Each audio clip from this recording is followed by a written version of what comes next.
Nobody could tame the horse, but a street kid does something that shocks everyone. They called him Hell on horseback, and he seemed to like the name. In the dry expanse of the Three Sons Ranch, where the ground cracked under the weight of the sun, and the silence was broken only by the harsh cry of southern lapwings. There was a wooden pen taller than usual, reinforced with thick planks and rusty ironwork. Inside it, nothing was raised. Survival was merely attempted. At the center of the paddock, the ground was marked all over with hoofprints. The walls were scratched and scarred by the bites and kicks of a creature that seemed born to hate chains. His name, Relampago, a black horse, his coat shining like obsidian, with an imposing build and a gaze that blended fear and fury, as if he carried within him all the pains of the wild. They said he was untamable, that he had already thrown off rodeo champions and humiliated renowned trainers. One of them, from Sao Paulo, swore that Relampago was the most violent horse he had ever seen, and that he would never try to ride him again. Another, a seasoned local cowboy, needed 12 stitches in his face after being thrown against the fence posts. But no one gave up, because no one dared to defy the owner of the ranch. Thanking you for watching this video. I just ask for a little help. Leave a like and subscribe to the channel. It helps us a lot to keep doing our work. Thank you. Let's keep going. Colonel Ignacio Antunes was the kind of man who believed everything had a price, even freedom. Always impeccably dressed, with a white hat and a permanent look of disdain. He was respected by some, feared by many, and loved by none. To him, Relampago was a personal affront, a symbol of defiance that had to be conquered publicly. "That horse is going to kneel," he said, teeth clenched. "Even if I have to burn the whole world to make it happen." The colonel wasn't just a farmer. He was an almost mythical figure in the region. His father had been a colonel in the National Guard, and he had inherited the land, the title, and the brutality. He had bleachers built around the main corral, raised flags with his coat of arms, and announced a promise. "Whoever tames Relampago will have my blessing, my admiration, and a lot of money." The news spread like wildfire in dry straw. Every weekend, Three Sons Ranch received strangers, onlookers, men with whips and too much courage. None lasted more than a few minutes on the horse's back. Some couldn't even get close. Relampago seemed to smell fear and feed on it. His eyes burned like live embers. The screams, the crashes, the falls became a spectacle. Women brought their children to watch. Street vendors set up stalls with broth and pastries. The horse's suffering became entertainment, and the men's failure bar talk. But there was something no one saw, something hidden in the dust. Relampago never neighed, never made a sound. He was silence, a silence that weighed, that watched. And in that silence, there was an ancient pain. Perhaps not human, but perfectly recognizable to anyone who knew what it was to live, trapped, isolated, judged for simply being. The horse didn't need words. His gaze said it all. And that gaze was too much for men full of themselves. That's why they all failed, until fate, ruthless as always, decided to cross unlikely paths. And what arrogant eyes couldn't see would rise from below, from the city's dust, from the shadows of alleys, from abandonment. Someone who had nothing. Someone whose name had never been shouted with pride, and yet carried something none of the others ever knew, a silent respect for the pain of others. The world called him nothing, but he heard everything, felt everything. At the end of the road leading to the dusty little town of San Geronimo, just behind the abandoned gas station, a boy was sleeping. He was about 12, but his gaunt face and sunken eyes made him seem older, or perhaps just more tired. His name was João, but no one had said it kindly in a long time. He had lived on the street since he was 7, when his mother, addicted and sick, never came home again. He had never known his father, lived off scraps, favors, and silence. He was like a shadow drifting between the park benches, the back of the market, the steps of the bus station. People didn't see him, or pretended not to, but João saw everything. He had the strange gift of sensing feelings in the air. He knew when a dog was about to attack, when a drunk was about to pick a fight, when the rain came before the clouds. He learned to move slowly, to breathe quietly, to take up no space. And that's how he survived. In town, the buzz about the devil horse was constant. João caught bits of conversation while cleaning windshields at traffic lights or rummaging through cans for coins. He heard the animal was kept locked up, that everyone tried to tame it, and no man came out whole. Something in the story stirred him. It wasn't curiosity, it was recognition. João knew what it was to fear the hands that reached for you. He knew what it was to be judged just for existing. He too had tried to run, bite, kick, and had been called troubled, bad, out of control. Later, he simply went silent and began to observe. One afternoon, walking past a market, he saw a poster taped up, "Live Show, the Untamable Horse, Tamer's Challenge." Every Saturday at Three Sons Ranch. He stopped, read it again. The image of the rearing horse, eyes burning, seemed to call to him, not with rage, with a silent plea. That night, João didn't sleep. He sat in a corner of the abandoned bus station and looked up at the sky. Inside, he felt a discomfort he couldn't name. It wasn't hunger, it was something else, as if something enormous was about to happen, and he was just a strand of hair before the storm. The next day, he walked. He didn't know exactly how to get to the ranch, but he followed the signs, the tire tracks, and his intuition. It took him 2 days. He slept in the woods, drank from springs, stole a banana from a backyard. No one noticed he was missing, because to the world he had never been present. When he reached Three Sons Ranch, he stayed outside the fence, hidden among the bushes. He watched everything, the comings and goings of the ranch hands, the herd, the trucks arriving with equipment, the tourists laughing loudly. And at the center of it all, the reinforced corral. There he was, Relampago, still, with the look of one who fears nothing, but had already given up on everything. João felt a lump in his throat. He didn't know why, but a tear slipped out. It wasn't pity, it was pure and raw recognition. At that moment, someone pointed in his direction and shouted, "Hey kid, get out of here. This ain't a place for bums." A ranch hand approached with a piece of wood in hand. João ran. Not because he was afraid, but because he knew the world doesn't accept people like him in places of spectacle. What he didn't know was that this encounter with the horse would happen again.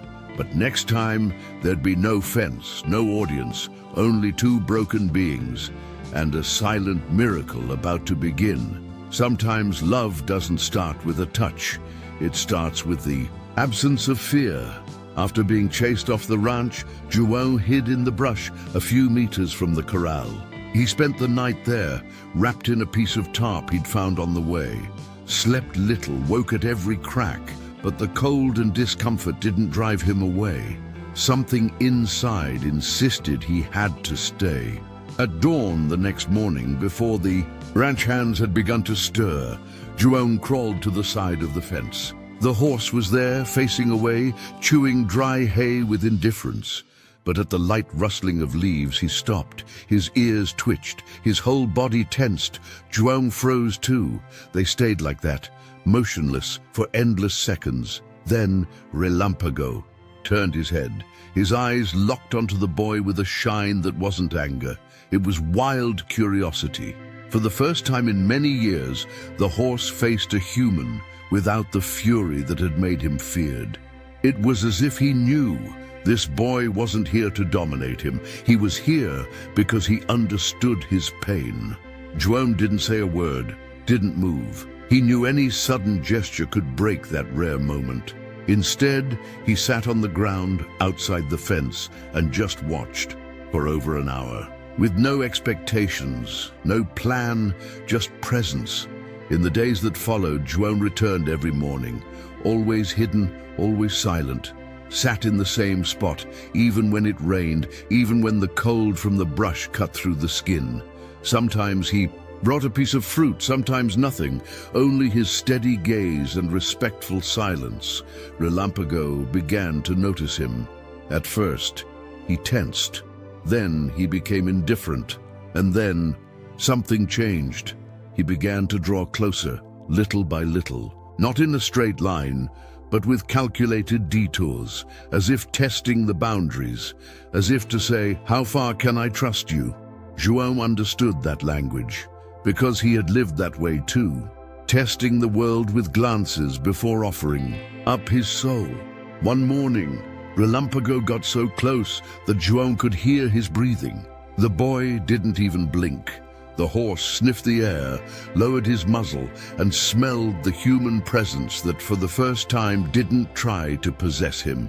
Then he returned to the center of the pen and lay down, something no ranch worker had ever seen happen. At the top of the hill, hidden beneath the brim of his hat, Colonel Ignacio watched everything without understanding. He was puzzled by the horse's sudden calm in recent days, but he didn't know the reason yet. João didn't want anything in return, not food, not money, not glory. He just wanted to be there, near that being who, like him, knew how to survive in the face of contempt. On the 6th morning, something unexpected happened. Relampago came. Closer, and for the first time, touched his muzzle to the boy's outstretched hand. It was a brief, almost timid touch. But there was more intimacy in that moment than in all the trainer's shouts and whip strikes that the corral had ever witnessed. João smiled. A small, quiet smile, the kind that blooms when one soul recognizes another. In that instant, the world didn't exist. Only the two of them, the invisible boy and the unbreakable horse. And without knowing it, they had just taken the first step toward rewriting a story no one dared to imagine. The sun had barely torn across the horizon when João appeared once more at the side of the corral. Now Relampago no longer startled. On the contrary, upon seeing the boy, the horse rose lightly and approached slowly, like greeting an old friend. It was a silent ritual that only they understood. The boy sat in the same spot, a few meters from the fence, and extended his hand, sometimes with a piece of apple stolen from a city market stall, sometimes with just an open palm, a sign of absolute trust. But that day, something different happened. While João waited quietly, a group of ranch hands appeared behind the stable. They were laughing loudly, carrying buckets and ropes. One of them, the oldest, named Zé Bento, stopped laughing when he saw the boy. "Huh, who's that kid over there?" Another replied, "Must be another beggar. These brats sprout from the ground." Zé Bento walked closer, suspicious. João didn't get up, didn't run, just looked calmly. "What are you doing there, huh?" he asked, his voice already stern. "Nothing, sir. Just watching him."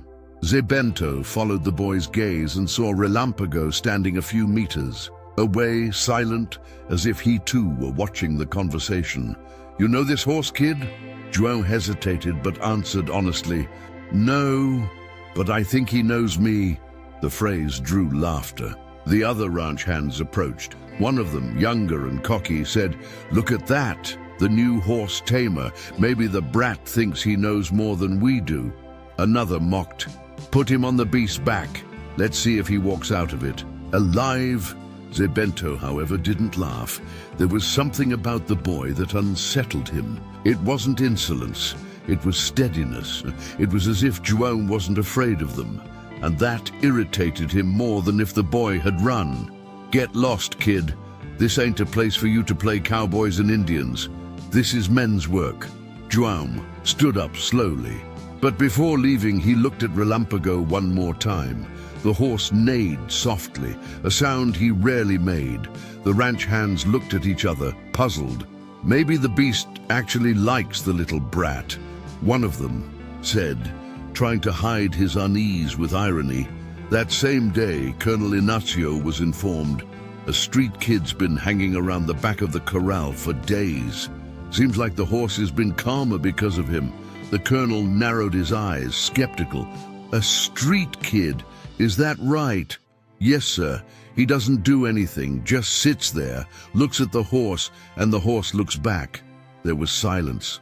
The colonel stood from the old wooden chair where he spent his mornings drinking strong coffee and spitting on the ground. He grabbed his hat and jammed it onto his head. Where is he now? Minutes later, João was found sitting near the bushes. He didn't even try to run.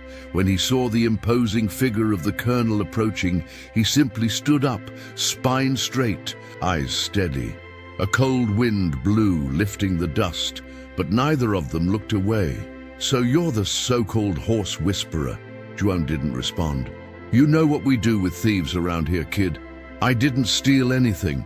João said unafraid. I just stayed close. The colonel walked to the fence, looked at Relampago, who was lying down, calm. Then he looked back at the boy.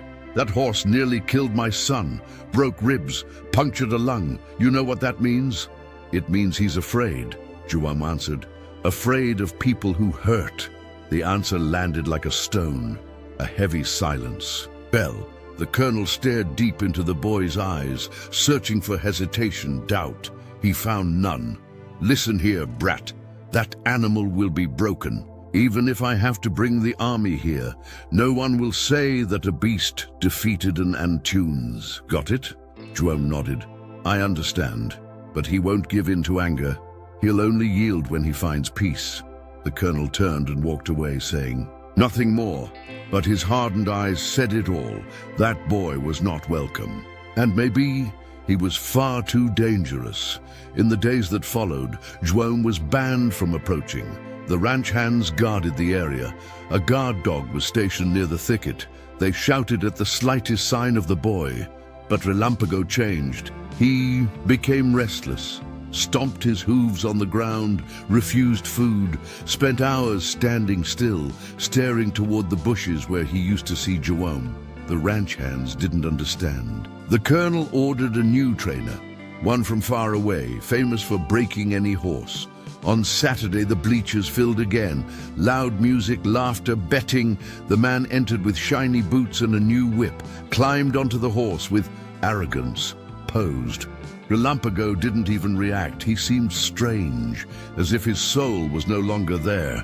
But with the slightest move from the man, the horse exploded, rearing up, neighing, launching the tamer into the air with such force that he hit the ground unconscious. Screams, panic, and the colonel's face aflame, teeth clenched in rage.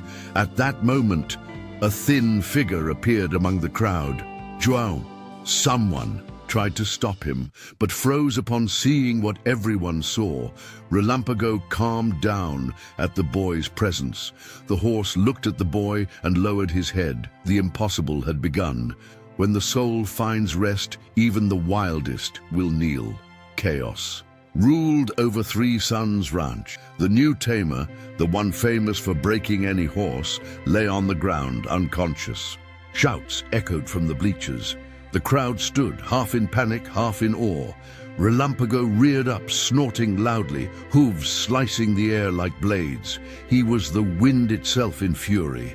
But then João stepped into the corral, uninvited, unauthorized, moved only by something no one there could understand, an intimate ancestral certainty that he needed to be there.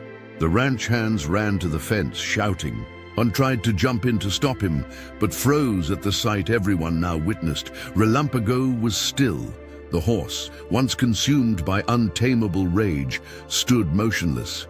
His eyes sought the boy in the center of the arena, as if recognizing him from another life. Silence fell instantly, a silence so dense that even the wind seemed to respect it. João walked slowly. His bare feet touched the earth lightly, as if he didn't want to wake the ground. He approached with open palms, his gaze steady without trembling. And then he stopped in front of the animal. Relampago lowered his head. It was as if time stood still. The colonel rose suddenly from his seat of honor, eyes wide, mouth slightly open. The ranch hands didn't know whether to shout or kneel. The audience, now silent, witnessed a scene that challenged everything they believed about strength, domination, power. João extended his hand, touched the horse's muzzle, a gesture so simple, yet it carried the weight of all the violence both had endured, and in that touch something dissolved. The fear, the anger, the isolation. Relámpago took a step forward, rested his muzzle on the boy's shoulder, stayed there, breathing slowly as if resting for the first time. João whispered something, inaudible to others, but it made the horse close his eyes for a moment. Then, with the gentleness of someone who is in no rush, João turned and walked to the saddle bench forgotten by the fence, picked up a light blanket, placed it over the horse's back. Relámpago didn't move. Then, with the delicacy of someone asking permission, João mounted. Nothing happened, nothing but the unimaginable. The horse, the same one who destroyed. Saddles, broke bones, and terrified ranch hands simply walked, calmly, one step after another, as if he understood that upon him now there was no threat. There was understanding. Tears began to fall from a woman's eyes in the front row. She turned to her husband and said, "He's healing the animal with his heart." The colonel couldn't breathe properly.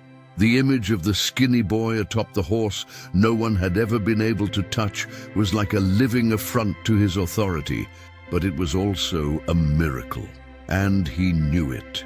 João guided Relámpago in circles, then in a straight line.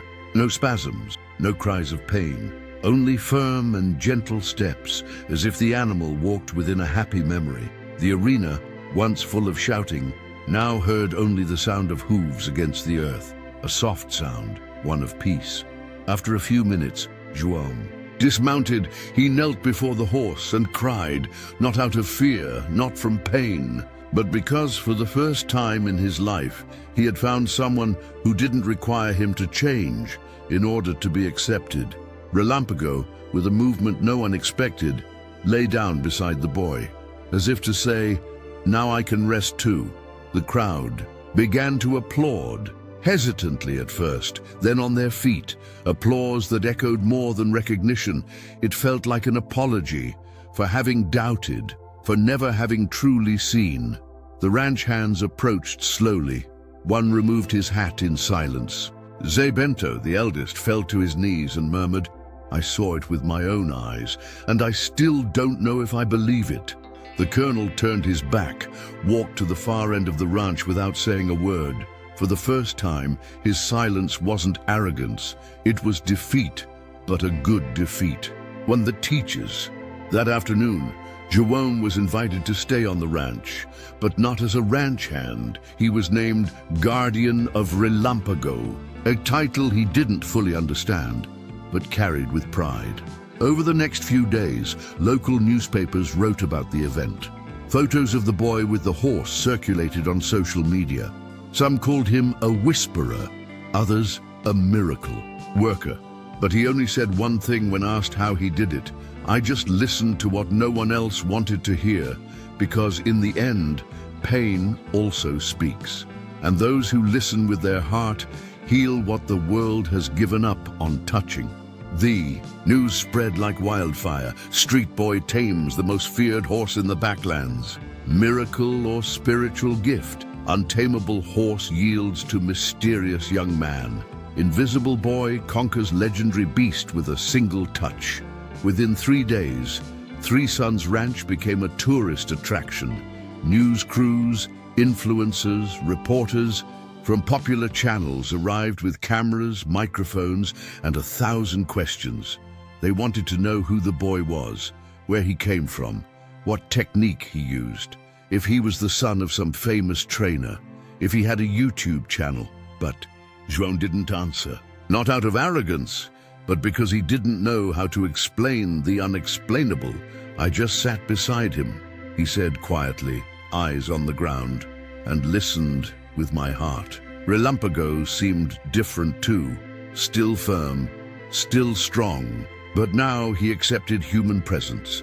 As long as Joan was nearby, the horse allowed people to touch him, brush him, even approach with a saddle, though he never let anyone else ride. Three Sons Ranch, once a symbol of arrogance and violent spectacle, was now a sanctuary. Families came to see the miracle boy. Teachers brought children to hear Joan speak about respect and patience. Psychologists compared his story to cases of trauma and healing. Religious leaders said the boy was heaven sent. Colonel Ignazio, meanwhile, kept to himself. He spent his days locked inside, staring at old medals, family portraits, and his wounded pride. He couldn't accept that a boy with no last name, no shoes, and no father had accomplished what he couldn't, despite all his resources. One day, he called for Zé Bento. "That boy, does he have family?" "Not that we know of, Colonel. He's lived on the street since he was little, and now people want him to stay. They say he gave this land a new name." The colonel looked at the old ranch hand with lowered eyes. Then he said something that surprised even himself. "Then maybe I need to learn how to see too." The following Saturday, a ceremony was held. Simple, but symbolic. A tent was set up in the center of the arena. Straw chairs surrounded the space. Relámpago was there, calm, beside Joan. Children touched him, smiling. The horse, once terror, now a place of refuge and tenderness. The local mayor appeared with a band and a sash. He handed Joan a symbolic diploma, honorary citizen of São Jerónimo. Some laughed at the formality. Others wept. Joan only nodded in thanks, shyly. "I want to thank Joan," said the mayor, "for reminding us that some wounds don't heal through force, but through silence, and that every wounded being needs, above all, to be heard." The audience gave a standing ovation, but not everyone was happy. Some ranch hands still muttered that it was all exaggerated. Others said it was luck or coincidence. A man selling horse supplements remarked, "That ain't a gift, that's theater. The beast probably just got tired, or he's sick." Joan heard, but didn't respond. He knew that when the truth is two, simple hard hearts would rather call it a lie. Even so, he kept coming to the corral every morning, took care of Relámpago gently, spoke softly, sometimes sang, off-key, songs his mother used to hum when he was small. The horse listened with his eyes closed. One of those mornings, he found a woman standing by the fence. She wore simple clothes, but her gaze was strong. She had with her a younger boy who hid behind her skirt. "Are you João?" she asked, almost reverently. "I am. He doesn't talk much with people either," she said, pointing to her son. "He's always scared, but when he saw your story on TV, he wanted to come here." João approached slowly, knelt in front of the child, extended his hand as he did with Relámpago. The boy looked at him, wary, then smiled and took his hand. It was the first time Joan truly understood. What had happened wasn't just between him and the horse. It was about all those who had been hurt by hands that claimed to love, all those who had learned to stay silent to survive. That night, he slept in the barn. Relámpago lay beside him. The horse's warm body was like a blanket he'd never had. The sound of his steady breathing was better than any lullaby. But even in the midst of peace, there were ghosts. Joan dreamed of his mother. She said she was sorry, that if things had been different, she would have taught him how to be loved. He woke up in tears, but he wasn't alone. The horse, as if he knew, nudged him gently with his muzzle, as if to say, "You survived." And that's everything. The colonel slowly began to reappear. He passed by the corral in silence, greeted with a nod. One day he stopped beside Joan and asked, "Do you want to study?" The boy remained silent. "I mean, if you want, I can pay for school, books, uniform." Joan thought for a moment. "Can I take Relámpago with me?" The colonel smiled for the first time in many years. "Wherever he can go, you'll go too. Wherever you go, he goes with you." and so, two being. The world had discarded became a symbol of rebirth, not because of sudden glory, but because they showed that healing begins where fear ends. Freedom has no master, but it chooses where to stay. True love doesn't tame, it frees.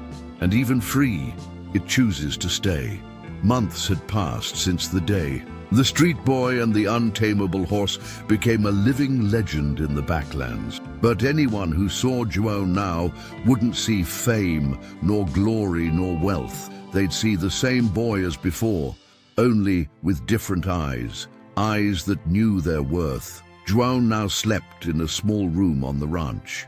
Simple, a mattress on the floor, a shelf with 2 books and a worn-out pair of sneakers leaning against the wall. But to him, it was a castle. No one yelled at him there. No one kicked him. There he was seen. Every morning before the sun even rose, he walked to the corral, found Relámpago already waiting. The horse neighed softly when he saw him, and the two would head out to the pasture. João always left the gate open, and still, Relámpago never ran. That was the secret no one could understand. The horse no one could trap was now free and chose to stay. And that said everything. On one of those mornings, João sat on a large stone and looked out over the horizon. The sky, still reddish, seemed to sigh. Relámpago lay beside him. They stayed there in silence, like 2 pieces of the same time. "Do you think we were born to suffer?" the boy asked, as if the horse could answer. Relámpago turned his muzzle and rested it on João's leg. João understood. Not everything needs to be said in words. Sometimes love is just presence. Once, a woman arrived with an autistic child. He had frequent meltdowns and didn't speak. The mother only asked to let him see the horse from afar, but as they approached, Relámpago calmly walked over to the boy, touched his muzzle to the child's head. The boy smiled. It was the first time he had smiled in months. "That's a gift," said the mother, crying. "This horse is more human than most men." Others came, broken people, tired people, invisible people, and João welcomed them all, without judgment, without conditions, just with the silence of someone who had already lived the noise of abandonment. The colonel changed, not much. He still spoke gruffly, still spat on the ground. But now he greeted João with respect. Once he even called him "my boy." João didn't answer, but he smiled, and so did the colonel. For the first time, perhaps, he allowed himself to feel something beyond pride. Relámpago was aging, slowly, but visibly. His coat showed white patches. His steps grew more cautious, but his soul remained steady. Whenever João was gone for too long, the horse grew restless. And every time he returned, the horse would lie down beside him, just like in the early days. A reporter from a major network came to make a documentary. He asked João, "What would you say to those who think animals are just tools, that horses are made to be broken?" João thought, then answered, "I'd say maybe those people have never truly been loved, because when you love someone, you don't trap them. You teach them to stay close, and you wait." The video went viral, thousands of comments, people sharing their stories with animals, children drawing the black horse and the barefoot boy. A teacher from São Paulo wrote, "This story is about empathy. I'm going to read it to my entire class." But João remained the same. At night, before bed, he still lay outside the corral, looking at the stars. Relámpago, even old, would slowly approach, rest his muzzle on João's forehead, and the two would fall asleep like brothers. Until one cold dawn, Relámpago didn't get up. João knew right away. He ran to the pasture, found the horse lying down, breathing heavily, but calm. His eyes, still alive, sought João's. The boy knelt, cried in silence, didn't scream, didn't beg. He just offered his presence as he always had. "Thank you," he whispered. "You saved me." Relámpago gave his final breath there with his head. in the lap of the only being who never tried to use him, only love him. The entire ranch mourned. The colonel ordered a statue to be built in the center of the pasture. In it, the horse with his head raised and the boy with an outstretched hand. Below, a carved phrase, "Freedom has no master, but it knows who deserves to walk by its side." Juan planted a tree next to the statue, a small sapling with shy leaves. He cared for it every day, said it was his friend's new body. He's still here, just changed form, and maybe he was, because the wind blew differently. In that corner of the world, softer, sweeter, as if it carried the memory of a bond no death could ever break. Juan grew up, became an educator, created a shelter for children living on the streets. He called it Project Relampago. There he taught about respect, empathy, and silence. He always began his talks with the same phrase, "Before you try to understand an animal, first understand your own pain. The rest is listening." And so that street boy, rejected, invisible, written off, became the greatest horseman the Backlands had ever seen. Not because he mounted a horse, but because he knew how to reach its heart.